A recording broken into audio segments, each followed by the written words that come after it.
মই এগৰাকী মহিলাগৰাকীক সাৱটি ধৰি এটা চুমা খোৱাৰ কাৰণে বিজেপিয়ে মোক চুমা বাবা নাম দি দিলে। এগৰাকী মহিলাই যেতিয়া মোৰ বুকুত সোমাই যেতিয়া কান্দিছে, সেই মহিলাগৰাকীক এটা নিৰ্ভয়তাৰ চুমা দিয়াটো মোৰ এটা জাতীয় দায়িত্ব। মই এগৰাকী মহিলাগৰাকীক সাৱটি ধৰি এটা চুমা খোৱাৰ কাৰণে বিজেপিয়ে মোক চুমা বাবা নাম দি দিলে। এগৰাকী মহিলাই যেতিয়া মোৰ বুকুত সোমাই যেতিয়া কান্দিছে, সেই মহিলাগৰাকীক এটা নিৰ্ভয়তাৰ চুমা দিয়াটো মোৰ এটা জাতীয় দায়িত্ব। মই এগৰাকী মহিলাগৰাকীক সাৱটি ধৰি এটা চুমা খোৱাৰ কাৰণে বিজেপিয়ে মোক চুমা বাবা নাম দি দিলে।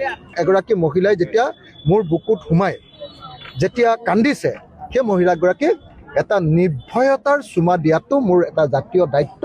মই এগৰাকী মহিলাগৰাকীক সাৱটি ধৰি এটা চুমা খোৱাৰ কাৰণে বিজেপিয়ে মোক চুমা বাবা নাম দি দিলে। এগৰাকী মহিলাই যেতিয়া মোৰ বুকুত সোমাই যেতিয়া কান্দিছে, সেই মহিলাগৰাকীক এটা নিৰ্ভয়তাৰ চুমা দিয়াটো মোৰ এটা জাতীয় দায়িত্ব।